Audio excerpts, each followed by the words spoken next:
Welcome to the Health Matters program produced by the Ministry of Health. I'm your host, Alicia Martin.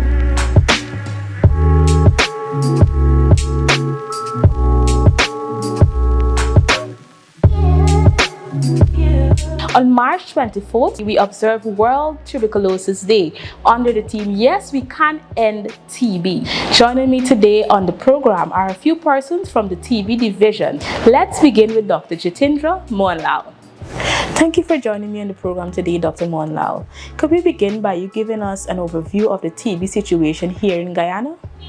Okay, thank you, Ms. Martin, and welcome.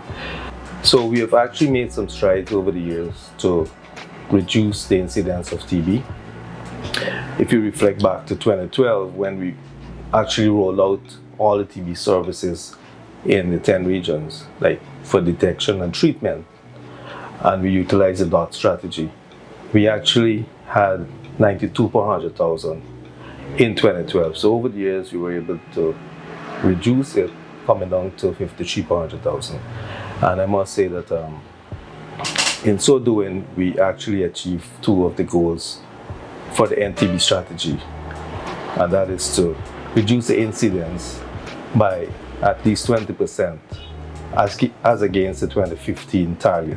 And in 2015, we had 76 per 100,000 cases, right? So we're on the track to end TB in 2030. However, we still have some challenges, like COVID came and derailed the program a little bit. The daily dots, persons are not having daily dots. We still have some struggles in Region 4 where we're not getting the full daily dots, but there are some new initiatives. So Region 10 was able to implement some other initiatives like the video dots, right, during the COVID pandemic.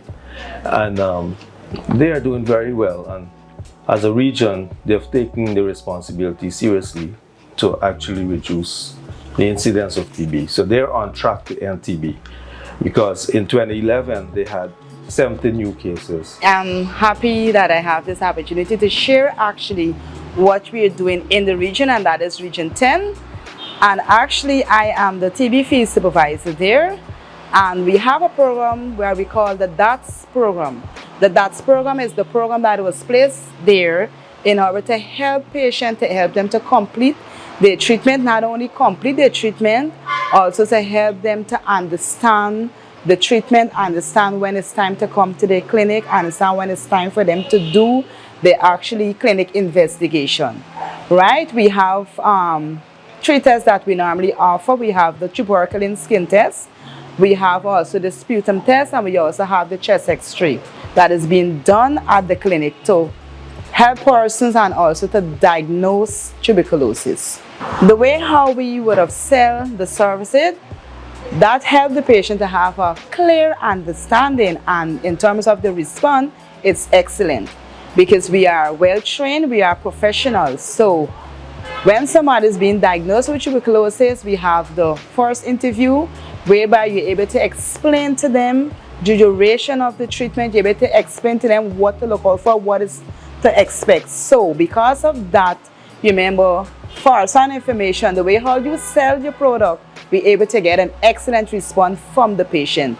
And I must say that the DOTS program is very effective in Region 10. So we don't only do the face-to-face, the house-to-house visit, we also have the video dots because of some person, because of the geographic location. If it's, let's say, a hazard, or let's say for some sort of restriction, you cannot get to the person directly, we also have the video dots whereby you're still able to meet them to help them to complete the course of their treatment. And I must say Region 10 was the second highest burden region on the Region 4. And Region 4 currently sees 50% of all the TB cases in the country. So they are working very well. They actually, they've been doing the dots, and they were able to engage persons from the community, like nurses at the health center, support the DOT strategy, and they were able to maintain over 80% treatment success rate, and where other regions are still struggling. Now, one advantage is because Region 10 has a dense population in a smaller area, and there are other regions with far-flung, areas and difficult terrains and all these different things. But each region, we would like them they have to work with different initiatives to come to actually, you detect the cases and you have to work with the patients to cure the patients. Because TB is curable, it's treatable and curable. And I would like to see other regions, taking serious, steps forward. I must say that there are some good news for persons, the TB fraternity around the world, because the DOT strategy we're using to observe persons taking their pills to ensure that they're compliant and use the medication. We were using medications for a long time, over 50 years, the same regimen of 4-drug therapy, and that is for 6 months for TB susceptible cases, that's the new cases. And we actually have a new regimen recently came out that entails the use of rifapentine and moxifloxacin, and you can achieve the same as the 6-month therapy with just treatment for 4 months. So we're hoping to introduce that regimen by 2024, and the patients will just take 4 months instead of 6 months to be cured, and that will actually decrease some of the burden, like persons to go and work with them and the pill burden and so with patients, because sometimes you have patients who are having other conditions like HIV, co-infected with HIV and so. And on that note, we've also seen the decrease in the incidence in the co-infection of TB and HIV over the years. When we've had, in 2012, 32% co-infection rate, last year we just had 16% of co-infection rate. So it's actually halved, and we continue to work together with our colleagues from the HIV program. There are a lot of work to do, but over the years we've actually managed to drop the burden of TB HIV co-infection with a lot of prevention, and we still need to do more, because, and on that note with prevention, we have new medications to introduce in the country for latent TB infection. We've actually received a combination pill of rifapentine and isoniazid, which will be rolled out soon, and that will decrease the pill burdens also, because to treat latent TB infection, currently we're using isoniazid for 6 months, daily for 6 months. And with this combination, new combination that we'll be launching soon, we will be giving the patients once a week for 12 weeks. All right, so that's half the time and only once a week regimen. So that is something good that we're looking forward to. And in terms of multi-drug resistant TB, it's difficult to use a regimen of 18 months to 2 years with patients. Sometimes patients are substance misusers, from that poor socioeconomic background. Also, patients have posed a lot of challenge to be compliant. So for treatment of multi-drug resistant TB, current regimen takes 18 months to 2 years, and that can really be difficult managing patients for that long. Also, the support system that is needed, because most of our patients are from low socioeconomic background, so that kind of pose a major challenge, because TB is linked to poverty, and we see these things in where the persons are from and how the daily existence, and so we still have a lot of struggles with that. So there's a new regimen we hope to roll out, a BPAL regimen, which takes 6 months, and hopefully that can see us improving on our treatment success in that group of population also. There are times when you may have been exposed to the tuberculosis germ, also known as TB. TB is a contagious airborne disease. The main symptom is a persistent cough lasting more than 2 weeks. TB could affect you and your family's health. If you get it, you can pass it on.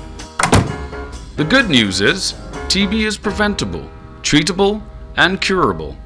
Free screening and treatment is available at TB sites across Guyana, so find out how to be TB free. There's a disease in our society that anyone can catch, regardless of age, ethnicity, or gender. Symptoms can range from loss of weight and night sweats to a persistent cough lasting more than 2 weeks. Tuberculosis, also called TB, is preventable, treatable, and curable. If you or someone close to you may have caught TB, get screened free at a TB site near you. TB doesn't care who catches it, do you? Be TB free. Currently, we have 21 sites across the country, all 10 regions, starting from one TB site in the year 2000. And the next site, shortly, we will be starting at Susdai. The staff are being trained in a community health workers curriculum, and we will be opening that from next month. So we'll have 22 sites across the country. So we were able to roll out services to detect TB and treat TB. The DOT strategy, where we have persons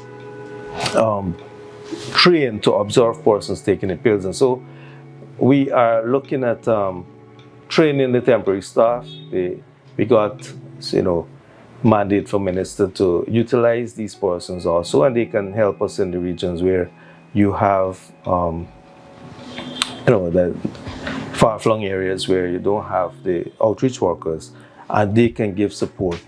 Treatment supporters for DOTS, we embrace that initiative, and we did some training in some regions already, and we hope to boost the DOTS program with that initiative, and still maintaining our DOTS workers in the high burden areas and so, right? Because we need to have our outreach workers as focal points in some regions, because you can have persons who are not compliant and also not having the medications given to them and observed. They can develop resistance. So it's very important for us to have persons observing these people take the medication, be cured of TB. So I must say that with the COVID-19 pandemic, we were able to have some benefits of testing machines like gene export machines. So we were able to roll out gene export technology to seven regions, and by next year we hope to add 2 additional machines to 2 other regions. And very recently we've actually received from a donation 10 optical machine, which this gene export machine is one that can test for isoniazid and 5 second-line drugs, TB meds.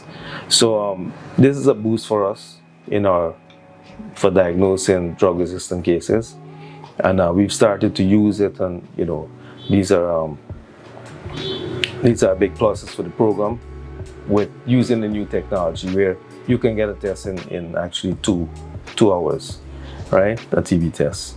So I must say that we are on the trajectory to reduce the incidence and also to eliminate TB by 2030. However, we can do with some additional resources, and there's where we need to keep getting the political commitment that is necessary. There are different struggles from time to time with human resources and also transportation resources and these things, but we can do it. We can end TB. So you find that our patients, they have a lot of social issues, socioeconomic, because of the background and so. So we try to give them the much needed support, right? So we have an enabler support program where we give a hamper. We also get for co-infected patients support from the HIV program, the food bank there. We also give Supplygen right across the country to the key population, or patients, even in the prison RTB patients, we send Supplygen for them, and they have, and different things to boost them. They have vitamins and all these different things to boost them, their immune system, and help them to recover. The rate that we need to see them recover from TB. Also, we had support from a project to give some hot meals periodically. And now we've absorbed it, and the ministry, I'm thankful that the ministry is supporting those patients that are very, very needy, and they welcome the hot meals. And that is actually keeping some of these patients on the medication, because they look forward and they come to you, and we were able to give them that. And these are some of the things we try to keep them on treatment with. And we are a producing nation, so we want to see further, like for example, the social support given, where one of the goals is actually to decrease catastrophic costs to patients and their families. Important goal other than incidence and mortality. One of the NTB strategy, the goals of that strategy is to decrease, or no family should have catastrophic costs. So although there established avenues where you can get public assistance, and so these take some time to process. And remember, TB is just you're treated for at least 6 months, right, more or less. So we're working to see how more support can be given, maybe a cash voucher we would like to see in the near future for patients to help them. Since even our economy is going up, these are things that countries can do at our level. Identify the very poor person, and TB is linked to poverty. Identify these patients and give them the support. So these are things we're hoping to, we're advocating and trying to see how different agencies can work with us. So that is important to keep the patients, because as the incidence is coming down, mortality is also coming down. In 2012, we had a mortality of 12 per 100,000. Last year was 1.7 per 100,000, and that is it's really good for us. And even in the mortality in the TB HIV group has actually reduced. So this is actually something good for us as achievement, but we actually want to see this mortality go right down, because TB is preventable, treatable, and curable. We don't need to see any of our patients dying from TB. Once they're detected, put on the appropriate regimen and have them cured. It's indeed a privilege to be having this interview. For me, I'm 19 years with the TB program. I'm one of the TB field supervisors attached to Central Georgia. Being here has been quite an experience for me. They've been good and they've been bad, but one of the joy and the takeaway and the motivation for me is to see our patient move from one stage to another. Clinically, you would see them walk through the door close to death. And as we start giving care, where I come in, the DOTS program.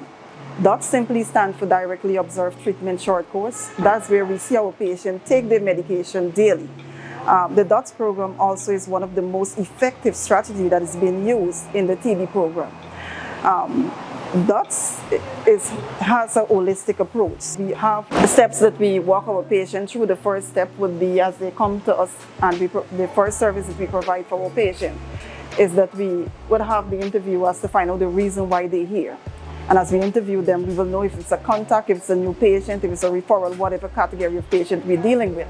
And that is where we will offer the service. The service that we have here to offer, the first thing will be, we either order the sputum test, the TB skin test, which is the tuberculosis skin test, and we also offer an X-ray for our patient.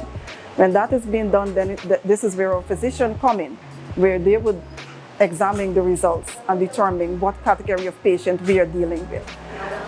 For the DOTS program, our focus is on the TB disease. When we say TB disease, we're talking about persons who were diagnosed with TB. Clinically, they're sick. And after we would have been assigned to that patient, we also would focus on the contacts, because one of our objectives is to stop TB at that patient level. And the contact, we basically would focus on screening each and every family member by having them do a sputum test and a chest x-ray to make sure that when that patient is finished, there's nobody else in the home we're dealing with TB. We also have quite a lot going on for us at the DOTS program. This is where we actually would go through the step of walking the patient through a counseling session to help them understand what they're dealing with is not the end of life. We also would need to empower them because we find TB affects the category of poverty, as you find the homeless. So sometimes we have quite a lot of work to do. And for the DOTS program and the DOTS worker, they can speak. For me, it's been, as I said, quite a number of experiences, the good and the bad. Because sometimes, especially if the patient is coming from the street, they become your patient and your family member. So you're looking after transportation, meal, and all these different things if the program is not offering it. So it's quite a lot that happened with the DOTS program. Along with that, what you have going for the DOTS program now, since the pandemic, we would have been affected tremendously. So now we're not doing DOTS per se. What we're doing is weekly visit, but we're incorporating treatment supporter. That is where we will actually have a family member, and we will educate the entire family, but then we will focus on somebody who we know that can support this patient, get them to understand. Along with the education, we will even care for that patient. Because some persons, let me tell you, TB has a stigma to it. As we know, the myth out there is once you have TB, you have HIV. It's not the case. We still see some amount of stigma and discrimination with our patients, and TB has been around for far too long time. You know, we've seen COVID came and we had to make some adjustments. People had to do so much. It's airborne just like TB. It's spread, the COVID virus is spread, you know, just like TB bacteria. But it actually helped using the mask and all these things for the patient. I guess they're comfortable to use their mask. They don't feel, you know, persons looking at them. These are some of the good things that came out of the pandemic. Also, I would like to call out on the families to give the necessary support. TB is curable. Don't treat the patient as if, you know, they have a disease that is not curable, like, you know, Ebola or something. So we don't need to do that. It's 2023. So we need to give the necessary support. Know that you can be screened. You can be screened to see if you were exposed to the germ, and you have prevention. Now we have better prevention. The combination pills once a week for 12 weeks is something good. We really welcome that. We have it in the country. We will start it very soon. So you don't have to be afraid that you're exposed, you know, to TB bacteria. We've learned so many lessons around the world. We need to learn from this COVID, you know, pandemic that we experienced.